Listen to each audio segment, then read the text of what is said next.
방금 우리가 읽은 이 빌립보서 내용은 사도 바울이 빌립보 교인들을 향해서 쓴 편지입니다. 사도 바울은 이전에 기독교인을 잡으려고 말을 타고 다메섹으로 가다가 예수님을 인격적으로 만나 그 삶이 완전히 변하게 되었습니다. 이전에는 예수님 믿는 사람을 잡아서 감옥에 가두거나 핍박하는 것이 그가 하는 일이었는데, 이제는 예수님 만나서 복음을 전하는 사람으로 완전히 바뀌게 되었습니다. 그 후 바울은 복음을 땅끝까지 전하겠다라는 불타는 마음을 가지고 1차 전도 여행, 2차 전도 여행, 이어서 3차 전도 여행까지 진행을 하면서 여러 사람들에게 복음을 전하고 또 교회를 세웠습니다. 그 바울이 세운 교회 중에는 우리에게 익숙한 고린도 교회, 에베소 교회, 갈라디아 교회가 있고, 그 이외에도 사도 바울이 다른 교회를 향해서 하나님의 말씀을 서신으로 보내기도 하였습니다. 한편 사도 바울이 세운 그 교회들 중에는 바울의 마음에 근심과 슬픔을 주는 교회가 있는가 하면 바울의 마음에 기쁨을 주는 교회도 있었습니다. 한때 사도 바울은 고린도 교회 때문에 근심을 해야만 했습니다. 고린도 교회가 항상 바울의 마음에 근심을 주었다, 이렇게 말할 수는 없지만 한때 바울은 고린도 교회에 있는 그 문제들 때문에 심히 근심해야 했습니다. 교회 안에서 파가 있고 폐를 가르는 일이 있는가 하면 지속적으로 죄를 지으면서도 그 죄를 회개하지 않는 성도가 있었고, 우상의 재물을 가지고 다른 사람을 시험에 빠지게 만드는 그런 교인이 있는가 하면 심지어 사도 바울을 향해 당신은 진짜 사도가 아니다 라고 하면서 사도 바울의 사도성을 의심하는 그런 교인도 있었습니다. 그래서 바울은 이 고린도 교회 안에 있는 이 문제들 때문에 근심을 해야만 했고 눈물 흘려야만 했습니다. 그 문제를 해결하기 위해서 쓴 편지가 고린도 전서와 고린도 후서이고, 이 외에도 눈물의 편지라고 알려져 있는 그런 눈물의 편지를 고린도 교회에게 보내기도 했습니다. 이렇게 사도 바울은 고린도 교회 때문에 근심해야 했습니다. 그런가 하면 바울의 마음에 기쁨을 주는 교회도 있었습니다.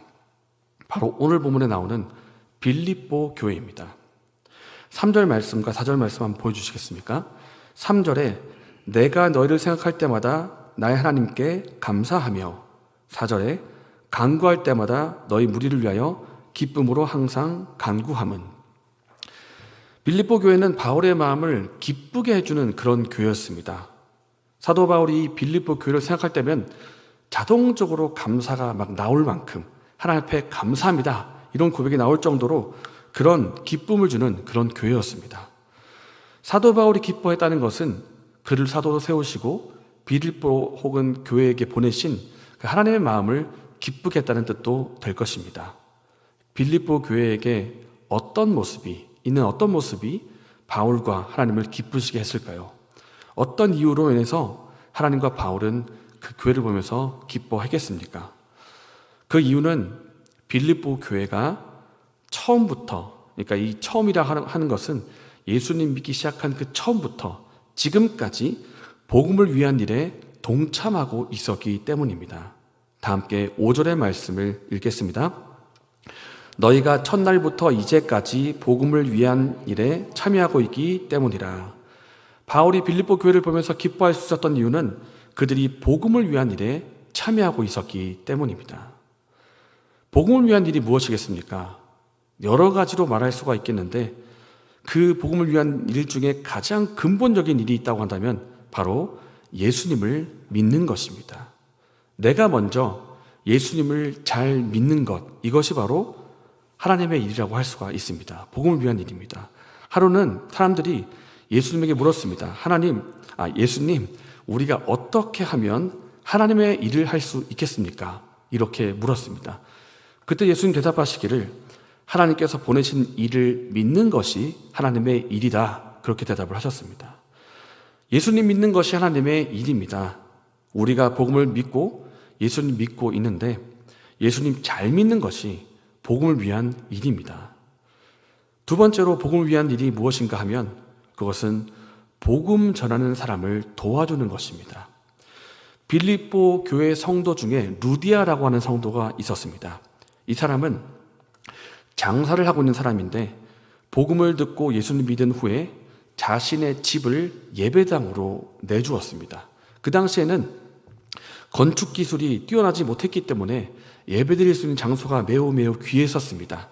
그때 루디아가 자기의 집을 예배당으로 제공을 했는데 나중에 이 루디아의 집은 선교 본부가 되기도 했습니다.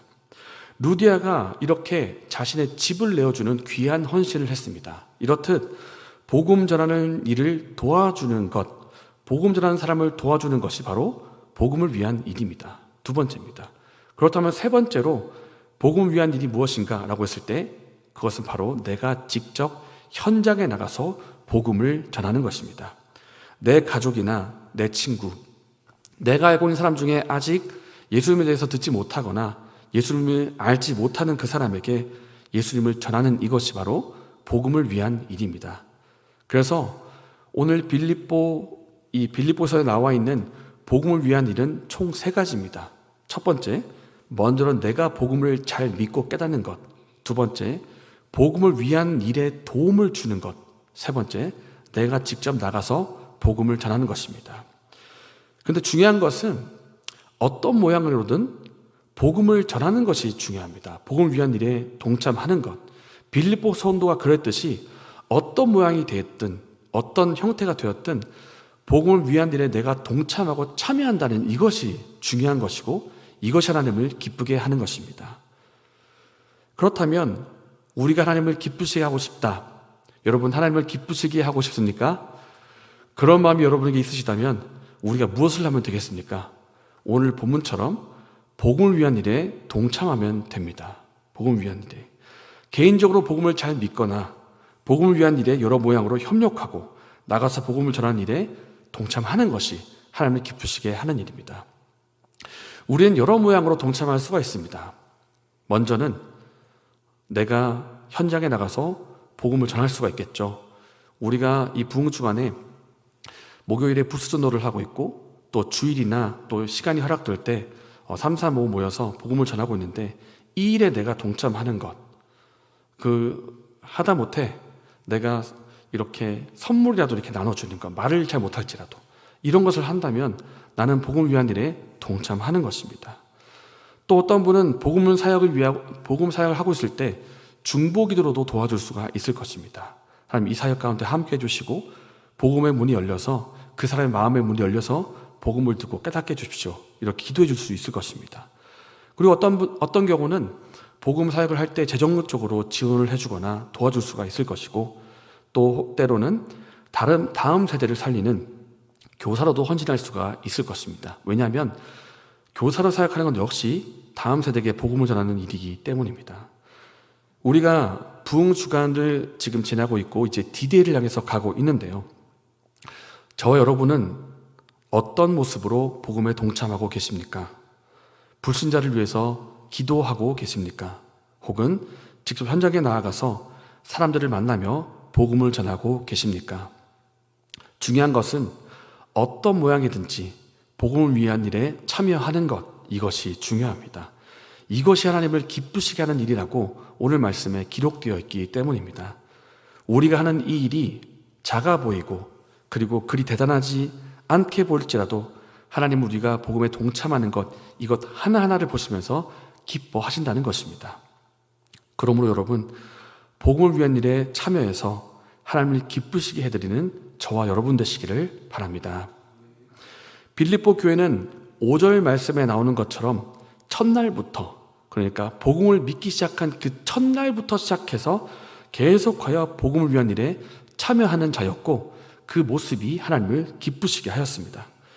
바울도 이 모습이 너무나 기뻤고 바울의 마음속에는 빌립보 교회가 있었습니다. 바울은 빌립보 교회를 사랑했습니다.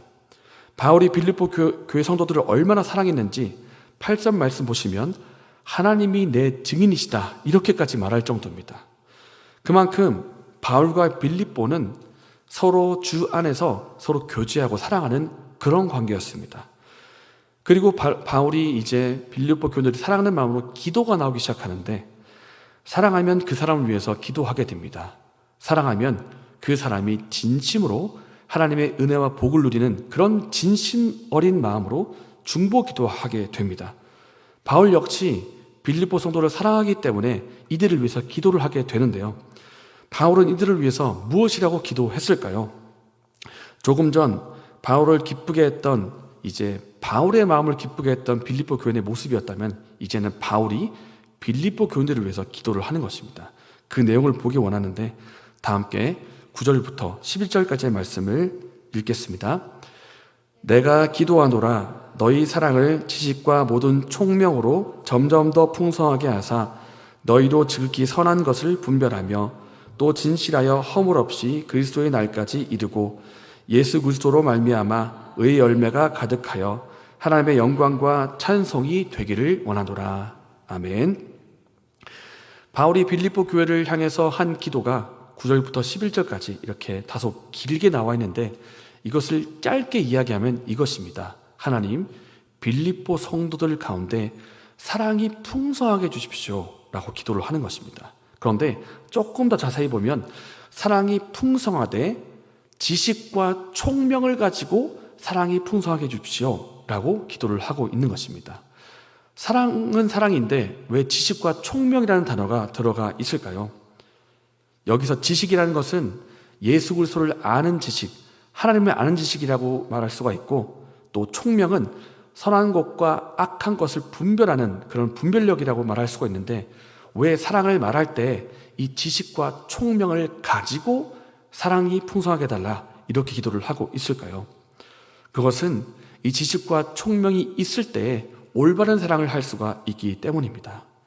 만약에 우리가 사랑하는 이 사랑에 어떠한 지식도 없다, 어떠한 분별력도 없다, 그렇게 사랑한다, 그럼 이런 일들이 일어날 것입니다. 하나님이 아닌 다른 것을 사랑하거나 무질서한 사랑을 하게 될 수도 있습니다. 하나님이 기뻐하시지 않는 것을 사랑하고 사랑하지 말아야 될 것을 사랑하고 심지어 우상을 사랑하게 될 수도 있습니다. 지식이 없는 사랑은 문별하고 왜곡된 사랑, 그리고 잘못된 사랑을 할 수가 있다는 것입니다. 우리가 사랑이라고 해서 아무 것이나 다 사랑하지 않습니다. 고린도전서에 나와 있는 사랑장이라 불리는 그 사랑을 보면, 내용을 보면 이렇게 나와 있습니다. 5절과 6절 말씀을 보면 사랑은 악한 것을 생각하지 아니하며 불의를 기뻐하지 아니하며 진리와 함께 기뻐한다, 이렇게 말씀합니다. 하나님이 원하시는 사랑은 진리는 기뻐하지만 불의는 기뻐하지 않는 것입니다. 하나님이 기뻐하시는 사랑은 선한 것은 추구하지만 악한 것은 추구하지 않고 생각하지 않는 것입니다. 그러니까 사랑을 하되 아무 것이나 다 사랑하는 것이 아니라 하나님께서 원하시는 사랑이 있고 이것은 하지 말라고 하는 사랑이 있다는 것입니다. 그렇기 때문에 알아야 됩니다. 무엇을 사랑해야 되고 무엇을 사랑하지 말아야 되고 어떻게 사랑해야 되는지를 알아야 되기 때문에 지식과 총명이 필요한 것입니다. 지식과 총명이 우리에게 분별력을 주고, 그래서 다시 말하면 바울은 빌립보 성도들이 성도 안에서 사랑을 실천을 하되 무엇을 사랑해야 할지, 어떻게 사랑해야 할지를 알아서 하나님이 원하시는 사랑을 하면서 하나님의 사랑이 더욱더 교회 가운데 풍성해지면 좋겠다라고 기도를 하는 것입니다. 그렇기 때문에 두 가지입니다. 하나님이 기뻐하시는 것 두 가지, 그것은 바로 복음을 위한 일에 우리가 함께하는 것, 그리고 우리 성도 가운데 사랑이 풍성해지는 것입니다. 우리에게 적용하면 어떻게 되겠습니까? 이 부흥 주간 가운데 잃어버린 영혼을 향해서 기도를 하고 그들에게 다가가고 또 교회로 인도하면 좋겠습니다. 또 그들이 교회로 온다면 우리가 서로 사랑하는 그 모습을 통해서 우리 안에 있는 하나님의 사랑을 그들이 발견했으면 좋겠습니다. 이러한 일들이 우리 가운데 풍성하기를 원합니다. 우리가 이것을 기도해야 하는 이유는 하나님께서 원하시는 뜻이고 우리 가운데 이루어져야 되는 일이기 때문입니다. 우리 가운데 선한 일, 착한 일을 시작하신 주님께서 우리보다 더 이 일을 이루기 원하실 것입니다. 우리 또한 같은 마음을 가지고 기도하며 그 역사가 우리 가운데 일어나기를 소망합니다.